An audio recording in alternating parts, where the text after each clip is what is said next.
Hello, welcome to the Jewellery Maker Academy. I'm Alison Tarry and today we're going to look at wire working with jigs. So what's a jig? So a jig traditionally and in this is something that does a repetitive action, causes a repetitive shape time after time after time.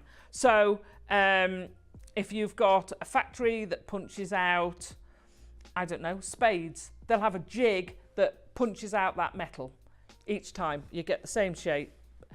So in wire work, we can also use a jig. A chain making machine, the Italians are past masters at it, basically will use a jig in a very, very, very elaborate format to create consistent shaped pieces. So we can also use jigs. Are they cheating? I've been asked this numerous times over the years. I don't think so. I look on it as a tool, like a pair of pliers. I can wash my clothes by hand, but I use a washing machine. Is that cheating? No, that's smart. A jig will do the job like a washing machine. It will do it better than I can do it, faster than I can do it, and more efficient than I can do it, and more consistent than I can do it. So why wouldn't I use that tool? So what jigs are available? There's a whole host of jigs. I've got a few examples here to show you different types of jigs. So we start off with the little jigs. These have I won't say fixed purpose because everything has more than one purpose, but it's a set shape. You can do little tweaks and things to change it a little bit. You know, you might only use the two middle pegs, you might use the two outside pegs and have a three-way connector. However, it's a fixed shape. They're usually very, very cost effective. You can get them in all sorts of shapes. You can get ones that make findings, you can get ones that this will do a pendant or a chandelier earring shape. You get a little tool to push your wire down to make sure it's all seated correctly, so it doesn't distort when you take it off. Cracking little things, but fixed. You can have a metal jig. These are great. Very, very hard wearing. Obviously, I have actually stood on this and to absolutely no detriment. They're great. You've got your pegs. Your peg goes through, so depending on what you push it on, you can push the pegs up. So it's got to really be on a solid surface. On this, your peg will go through. So if I put, for instance, one of the normal pegs, it will go down. So it's from that point of view, it's slightly different. Used mine for years. It's great. It's a stalwart. It keeps going. Okay, so that's type 2. The other types, you can get plastic versions of this, smaller ones, bigger ones. I've only seen them in this shape, but you might get them in different shapes. Why is that important? Well, if you want to do a round design, this is very difficult. If you've got something that's got a circle of holes for your pegs, then it becomes a lot easier. If you want to, that's very similar to that one. That's very similar, but the holes are differently spaced, so they're much closer together. Gives you another option. This one kind of gives you the best of both worlds. You've got the square part here, and then the half circle of the round. So you can combine things together. For instance, you might want to do some sort of scroll part up there, forming a Christmas tree, and then you might actually want to do a little block at the bottom. So it gives you the option to tie things up. The other thing I like about these, so this is a WigJig, these are artistic wire. Sorry, this is a WigJig, this is a Thing-A-Ma-Jig. They have great names. The other reason I like these is they're clear. Why is that a bother? It means you can put things underneath, so they come with a pattern, a blank pattern, which if you get it, they'll all come with a kind of pattern. you can mark out your sheet. So you can line up the holes with the dots and you can use them. So you can be sitting there and create a pattern and line it up, which is great because you can see it directly above. Where does that have a positivity? Well, a great inspiration for doing different motifs. It can work with patterns, especially with the books you get now. If you think of a dot-to-dot book, I know that sounds ridiculous, but what's a dot-to-dot? It's a peg for every dot. So if you want to create an animal, pop your animal, your dot-to-dot underneath, put a peg where your dots are, where you go. It's a great way of starting. So have a look for dot-to-dot patterns and you can have a look. And you can do that because if I turn this sideways, the holes only go part way. So they don't come through the bottom. So you can do it on a soft surface, it doesn't matter. And it's see-through. They're extremely hard wearing. The metal is extremely hard wearing. These are less hard wearing because they're smaller. But they're horses for courses.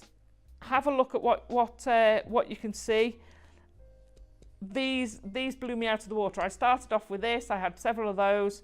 When I got these, I had to get the full range, and this isn't the full range. So it's very easy to do. You put your pegs in. The principle of it, you put your pegs in, and basically, like you would joining the dots, you use your wire to go round the pegs rather than actually directly to, but you go around the pegs, and you then create whatever your desired shape is. So, like we said, the jig is repetitive. If I wanted to create, and I will show you this later, a chain with an unusual little shape, I can do that and know that I'm going to create each link identical because I'm following a jig. I'm not worried about getting my pliers in the right place, making sure I've got the same gap. I can just go whiz whiz, thanks very much, whiz whiz, thanks very much. And it really, really speeds it up. If you do any artisanal chains or anything like that, it really speeds it up. So those are our options. And now we're going to start with how to make our bespoke chains.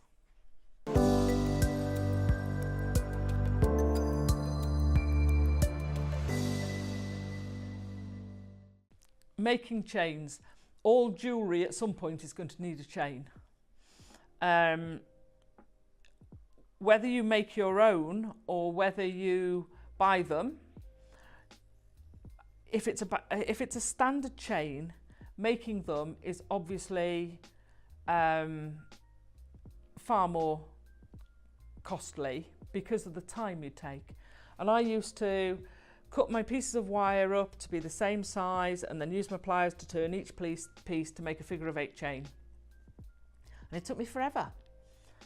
And then I suddenly realised, why aren't I doing this on the jig? It takes a fraction of the time, and I'm going to show you that now. So I've set, this is in a square, so they're lined holes.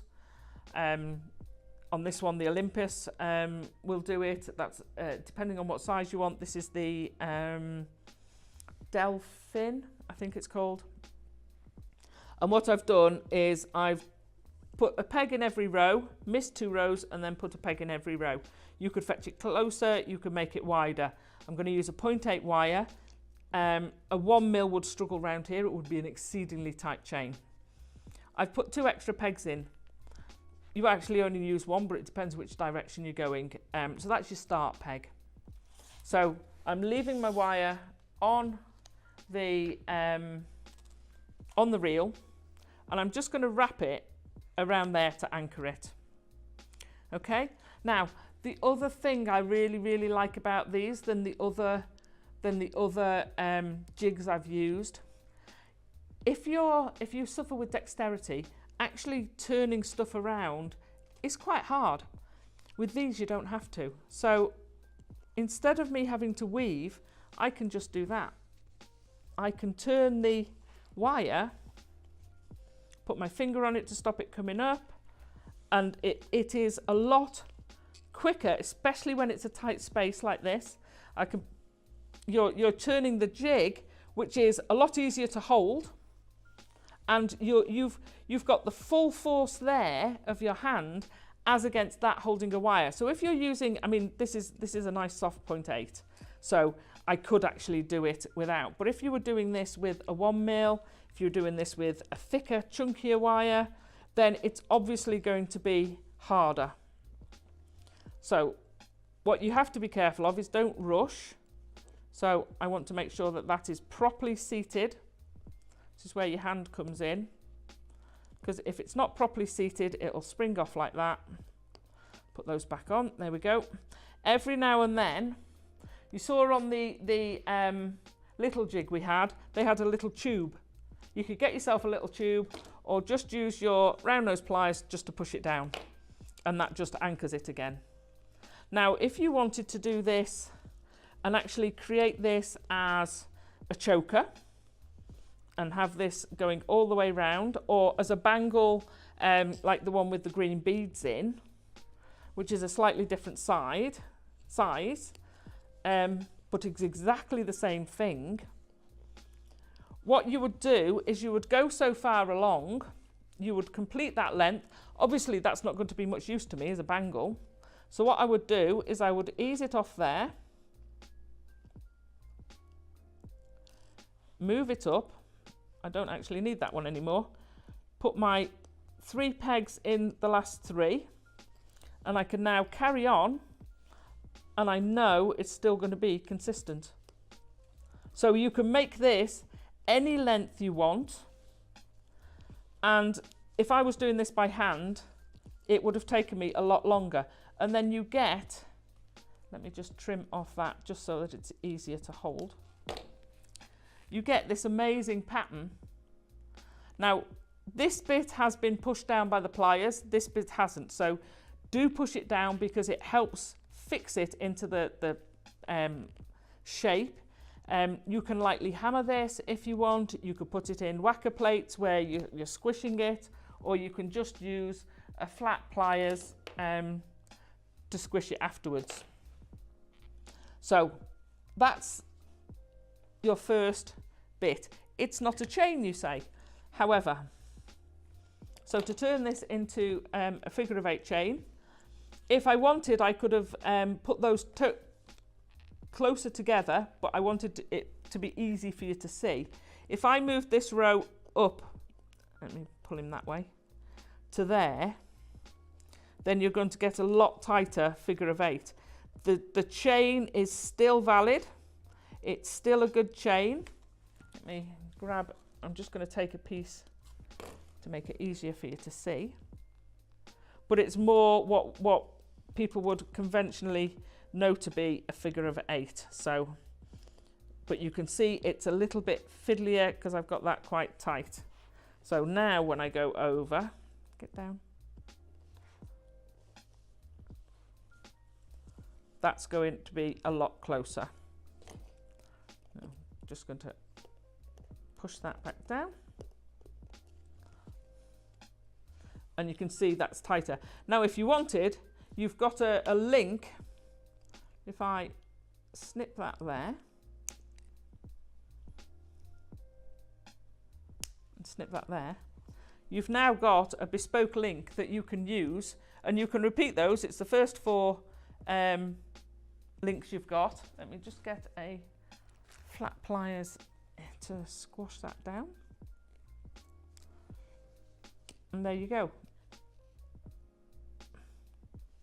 So you can then just link those, put a gemstone either side, add another one, gemstone either side, add another one. You've created your own bespoke link.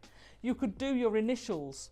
So you could create your holes to make, for me, an A very easily. You can create your initials. So you could have your name, you could create your link in each. To turn these into your figure of 8, so what we do is we just snip each one, making sure you cut the right side into your links. Now these are, like I said, an elongated figure of 8. Make sure you're consistent where you're cutting it, and I would, if you can, cut with a flush cutter, because otherwise it will be funny.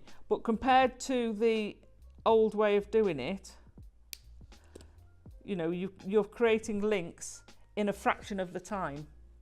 So whether you have them as connected links, whether you have them as figure of eight, if you have a look at the little ring there, that's a section of this that I've then just wired in to a ring shank. So that is just a section of this figure of eighting into a ring shank, and above it you can see the bracelet is got two of these either side. Again, you can add another one in there. You're just wiring it into a piece of wire either side. Very quick piece of jewellery to make. Let me just grab a couple of pieces of wire. So basically you go along, you wire that to each loop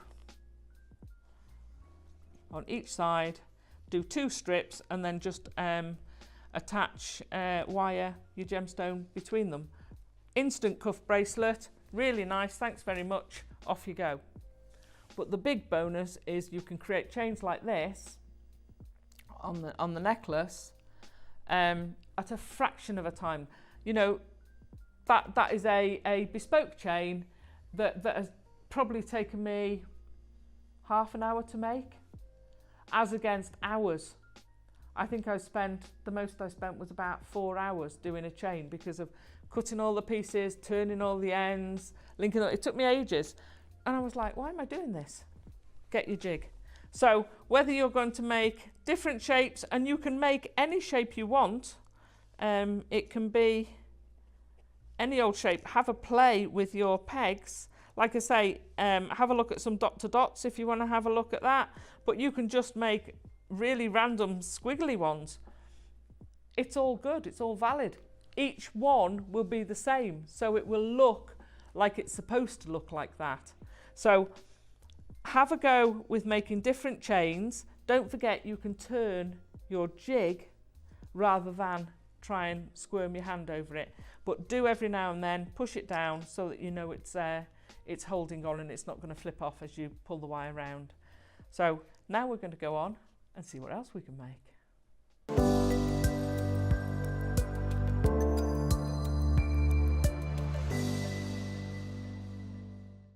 So making your links is not always about making a little fine chain.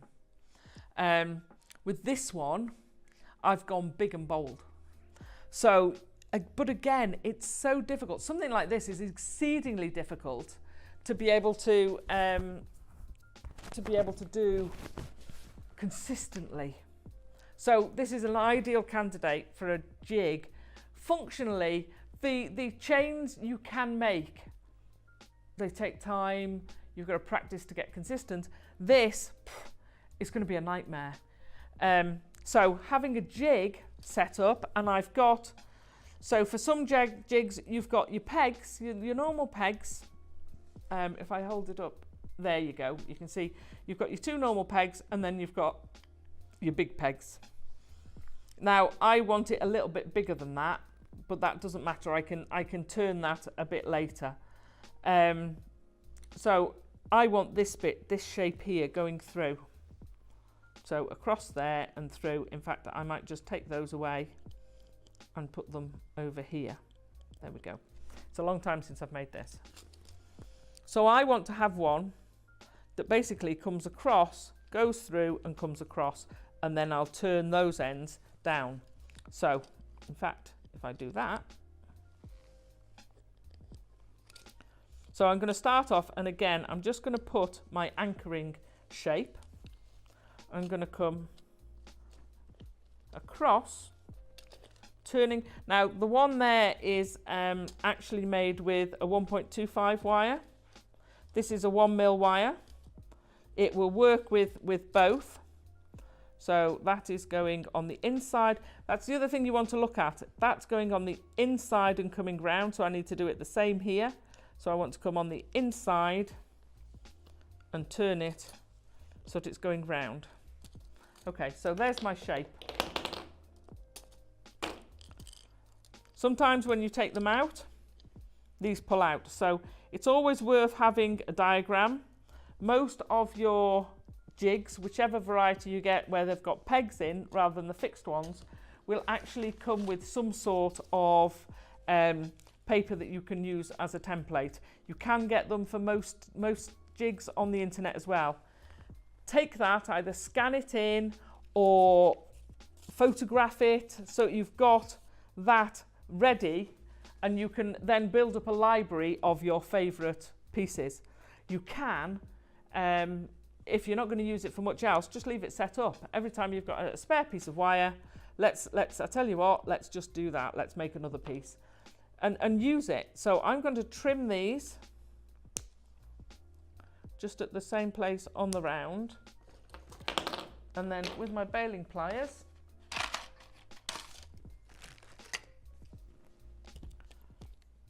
I'm going to get a larger size hole and then just turn that in to create my link. Okay, so turn it over, and then I'm just using that to create the loop. It's a little bit fiddly because you're going around, and I'm on the wrong hole. There we go. And then that creates your link that's going to be your same shape. So what you need to do then is you're going to create several of your links. Okay. And as you see, they're all your consistent shape. Thanks very much, off you go. Nightmare to try and do that by hand. Because this is a thicker wire, I'm using a 0.6 wire. I still want that chunky feel, so I'm using a 0.6 wire, and I'm going to join these links, and what I've got is some clear crystal spacers. Okay, so each of these is going to have a bead in the hole. So when you've got there, you're going to go through the gap,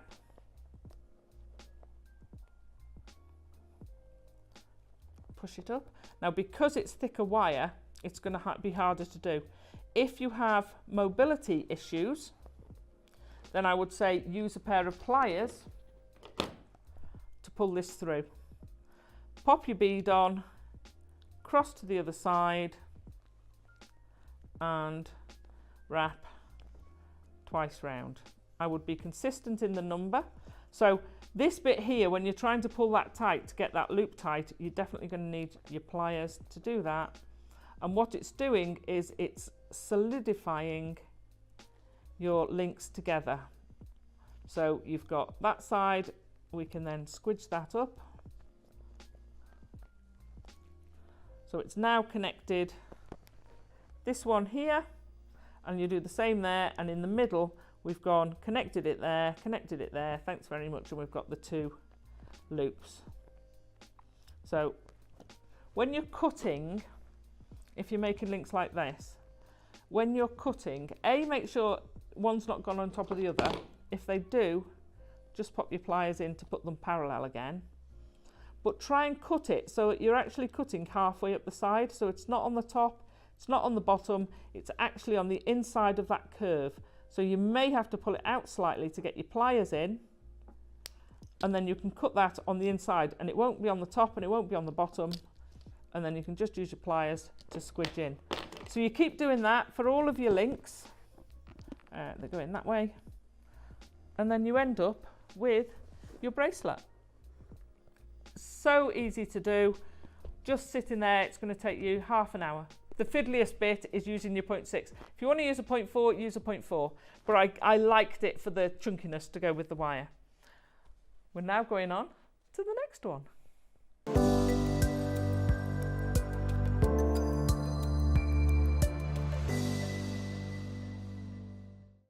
So in this section, we're going to look at circular motifs. So for a circular motif, it's hard to put a square peg in a round hole. It's possible to do, but you don't get that consistent round. So if you want to do flowers, you're picking your points a little bit more difficulty. With having a circular pattern to your jig, it makes life an awful lot easier. So I'm going to take my peg out to there. That's just, you have one off to one side. It is literally just for anchoring your wire, a starting place. If I tilt this up, there you go. So I've got an inner circle and then an outer circle. So you can space them as you want them. You can make that narrower. It's going to get very tight in there. You can make this all the way out there. You can do multiple layers, so you can kind of do a chrysanthemum type effect if you want. So this is quite a simple one. And I'm going to start off up here. Again, I'm using a 0.8 wire. I would probably not do this in higher than a 1 mil.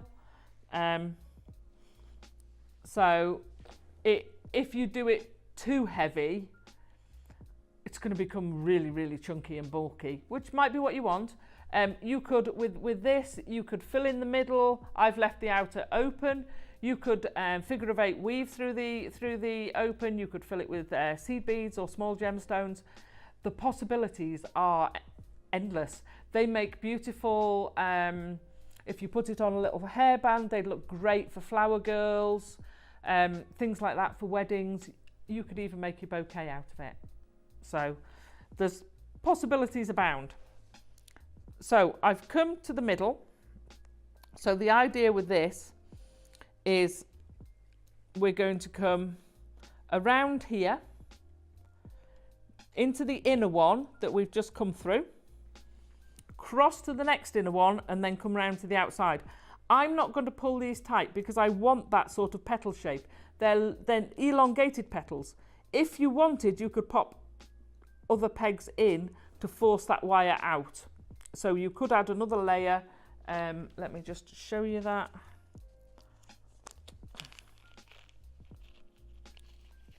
So if you wanted, you could pop 2 there, and then you're definitely going to get that petal shape coming out. I'm quite happy for this one to be more of a daisy shape. So we'll see how we get on. So let's pull some wire. So I'm going to start on that one. I'm going to come up through the middle. And again, I'm using the same motion. It's a nice, easy motion to use. This is so easy. You're coming round the out one, back through to the middle, round to the out one. So you can see how these could be so quick. They'd be great for window hanging, sun catchers. If you filled these with a clear gemstone or a clear crystal, you'd get that sparkle and that colour. Make sure you push them down. Throwing across a room, very easy to do. So whiz it round, but it's just a very nice way to do a flower. Now if you put them in separate offset holes, then that's where you could do a second layer. You might do them slightly shorter, you might do them slightly longer, you might just want them as another layer within, but I would still do it as a separate layer, and that's how you can build them up. It can still be one continuous piece, and as you can see, it's really quick to do because I am now back to the start. I'm going to go around that first one and anchor that there, and then trim off my wire. Make sure when you go round, make sure you go past where you want it. There we go, that's better. Trim off your piece of wire, and then you can do the same with the other one, but this time take it to the second one around, the last one around, sorry. There we go, trim that off. And now push them all down to make sure you've got that shape. And then you're going to lift them. You can either take the pegs out just to release some of that tension, because I've done that quite tight. And there you've got your flower. So those should cross over. Now when you've got that, you're going to wire wrap with your 0.25 or your 2 mil, and you're going to take it all the way round whether you do a crisscross across to get those to get the gemstones in, but you want to fix those all the way around. You can actually still do that while it's on there. So you can actually wrap this around the center to get them all fixed so you've got that shape, or you can take it off and do it that way. Either way works. It doesn't really matter whichever you're comfortable with. It's very difficult to put it back on once it's come off. There you go. You can do it, but it's a little bit fiddly. So when you've got that fixed, you can fill in the center, or like I say, you can fill in the petals, and you're going to end up with something like the necklace. So let's now crack on with the next one.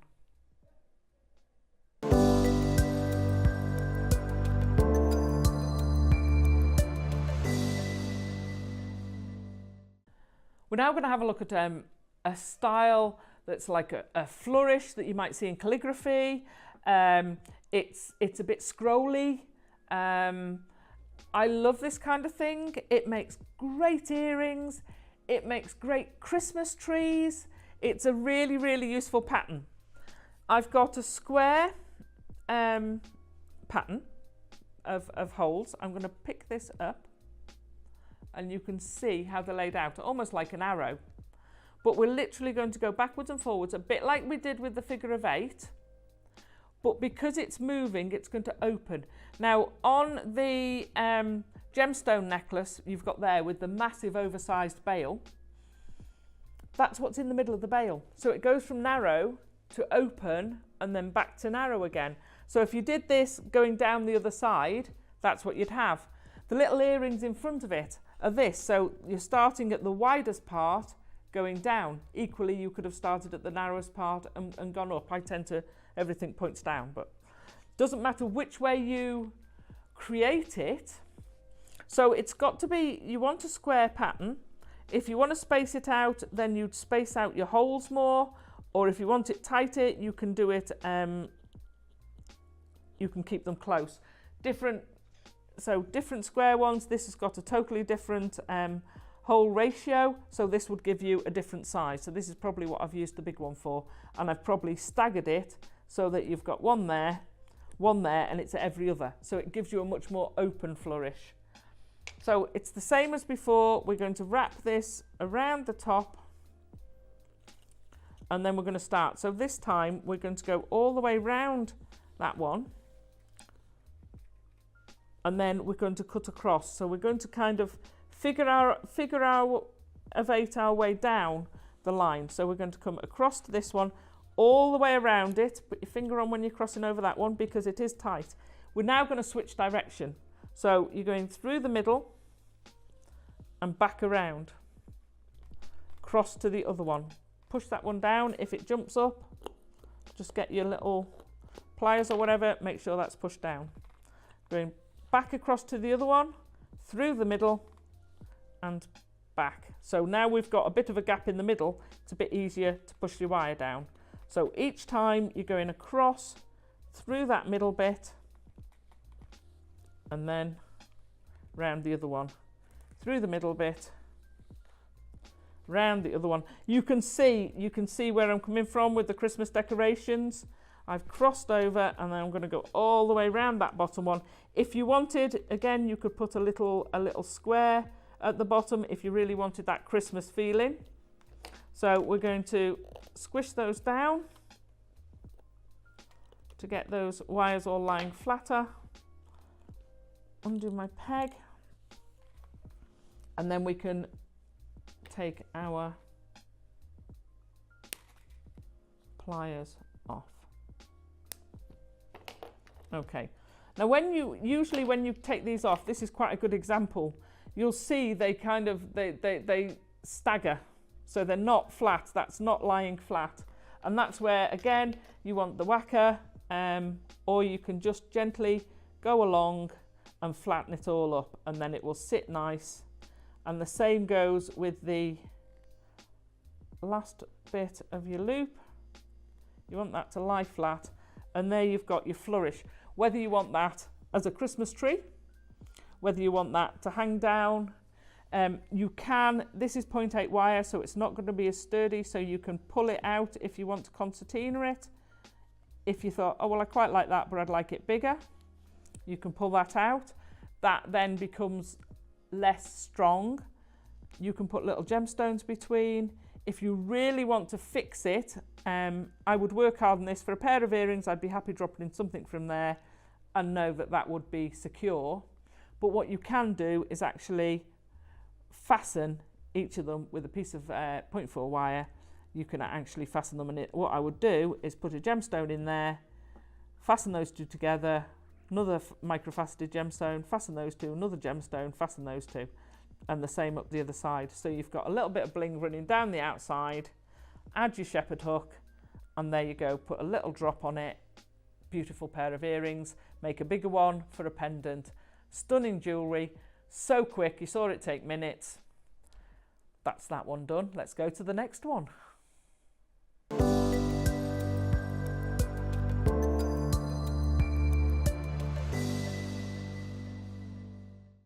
So we've done various different motifs, we've done chains, we haven't done connectors and clasps. Everybody needs them. I've got two different styles here. So connectors, if you look at the pearl necklace, you can make lovely little connectors. If you want to do, 3 to 1, you can do 3 to 3, you can back to back them. They're really easy to do. You can space them perfectly for what your beads are. Sometimes you'll get a connector and it's a 3 connector and it's like 10 mil wide, and you actually need 115. Use your jig. So to do a 3 connector, and I need another one there. What you need is basically 4 loops. So you need to have your loops going along there, and you need your extra one coming out here for your extra one. So we're going to go around, and I've cut some wire off. I'm going to hope I've got enough. I haven't.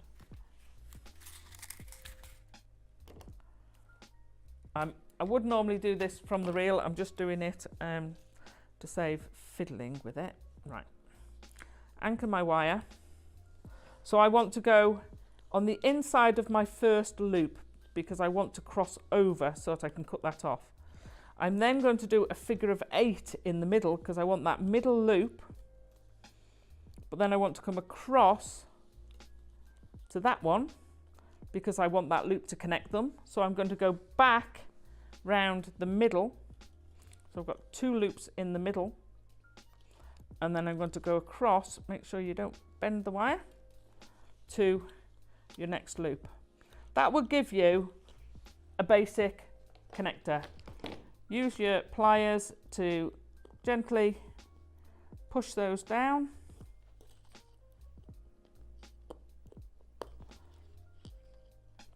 And lift it off. So that's one kind.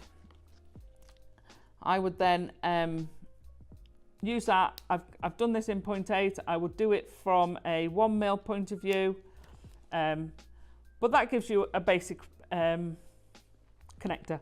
You can see it's quite bowed. You can leave it like that, or just go in with a flat pair of pliers and just flatten that out. And the same with the rest. You just want to make sure that they're flat and pulled in. Okay, whoops.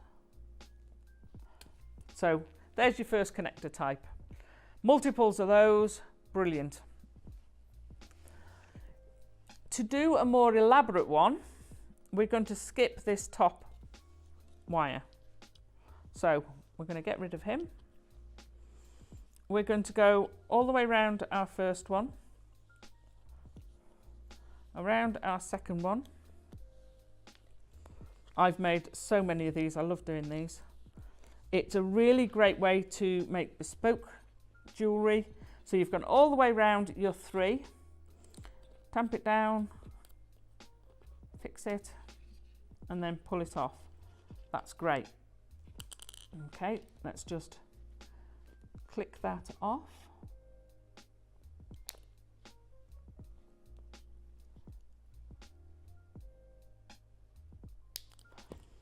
Okay, well that's no good, people say, because I haven't got the other one. Make another one of these, and then your world opens up as to what you can do, because you can channel set your gemstones in there, you can do weaving in there, you can put in between these whatever you like. So when you make your two, and they're going to be identical because you're using the jig, let me pull those up, and we're just going to snip off there, snip off there. And then once you've flattened that one and straightened it, as you can see, you can channel set through there. You can then put them together, even if you just simply bind them both together so you're making a 3 in 3 connection. Why would you want the same? Doing a choker, doing a 3-strand bracelet, it stops them moving out of place. When you want them parallel, unlike the necklace where they're designed to be different sizes, different lengths, when you want them parallel, it's very difficult to keep them in that shape for a bracelet or for a necklace.